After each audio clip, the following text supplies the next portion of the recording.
So glad you could join us again. I am with Greg Engert, beer director for the Neighborhood Restaurant Group, a James Beard Award nominee. The group includes Owen's Ordinary up in North Bethesda. Just won an award there. We'll talk a little bit about that. Also the two Rusticos in Alexandria and Ballston. Greg, it is always good to see you. See you, bud. What is on tap this week? So this week we have a delicious 8% IPA from probably one of the smallest breweries we've yet to feature on Beer of the Week. It's called Fat Orange Cat. That's also the best brewery name, probably. Best brewery name. Up from east, here at the Connecticut, just south of Hartford. Tiny little place. It's a husband and wife team. Mike Klusnick and Sheila Mullen. They are the proprietors and brewers here. And this beer itself is called Vito, the Beer Whale Cat. It is, like I said, 8% double IPA. Brewed with Azacca and Simcoe. Vito, the Beer Whale Cat. That's correct. I love it. I love it. Good haze, but not like super turbid. Huge juice aroma. Lots of like, to me it just tastes like grapefruit juice and mango juice blended together. I mean, just delicious. And it's chewy, to me, in a great way, whatever that means. I think it's like, it's got richness on the palate and it's got all that juice character. I mean, there's no juice added, but it's just like the hop character comes together to give it this great, literally like grapefruit juice meets mango madness. It's like that beautiful, it's still very creamy, amazing. I said Azacca hops in this, which is known for papaya, mango, tropical fruit. Simcoe, which is a lot of grapefruit and pine. Very little bitterness, lush mouthfeel, and just an amazing beer. And you said 8%? 8%. It doesn't Delicate come 8%. across like very that soft at all. 8%, I know. Very well hidden. So this brewery is very new. I mean, they're not even a year old. I think they opened in August of 17. And, Mike had been a home brewer, won a bunch of awards. I think he was a CPA beforehand. His wife's an artist and a sign language teacher. They decided to give it up and then get down and do this brewery. It is one barrel brew house. So every time they brew a beer, they basically make 2 kegs.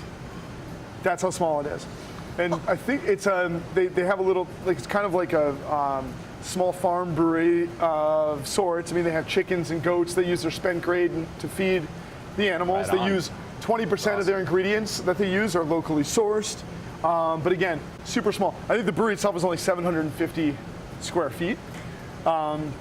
So you really have to go there to get the beer. They don't serve much on site, but you can get cans and growlers and crowlers to go. The great thing for us down here in DC and in other places is that they work with a brewery in Dorchester, Mass to do some batches for them. So this beer is actually brewed by Dorchester. That's how they are able to make enough to send down here. So you will see limited cans of Vito the Beer Well Cat in the DC area. You're also going to see it on draft at some very few places actually.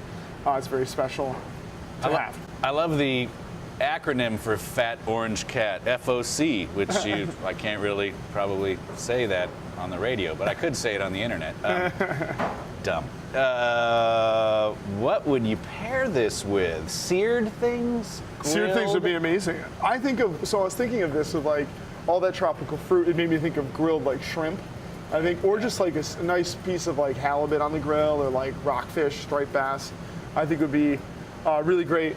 The fruity, slight bitterness here balances well against pork of all kinds. Like summertime, I like to eat BLTs. I think that'd be great with this. Or just a classic pepperoni pizza. I think would be amazing. And then, something else, it's kind of the orange juice quality to this makes me think about like flank steak and like fajitas. You get like a sizzling fajita platter. Yes. I think this would be really, really delicious with that.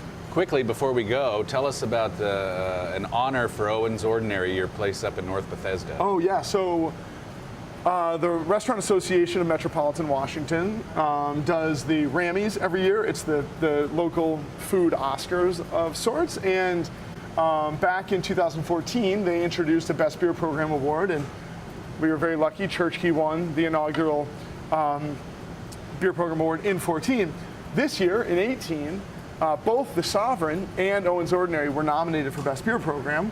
Unfortunately for the Sovereign, Owens Ordinary Only one could win.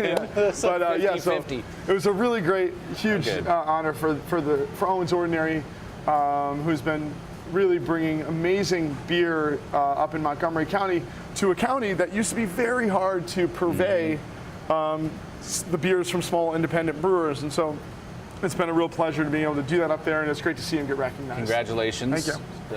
And a good thing you listened to all the suggestions I made about what you should do up there. Yeah, you designed it for us. Sure, yeah. One last thing before I forget. Fat Orange Cat. Yes. The name of this brewery is not random. It's Mike's cat was a large, fluffy orange cat. His name was Billy. He has passed on, but Billy. He used to hang out with Mike while he was brewing. And so this brewery kind of keeps his memory alive. So Fat Orange Cat's for Billy, and just seems like a place we should try to get to. That's great. Yeah. And fabulous. And good luck to FOC. That's right. Greg, thank you as always. Everyone, please always do drink responsibly, and be sure to bring your thirst next time for another Beer of the Week.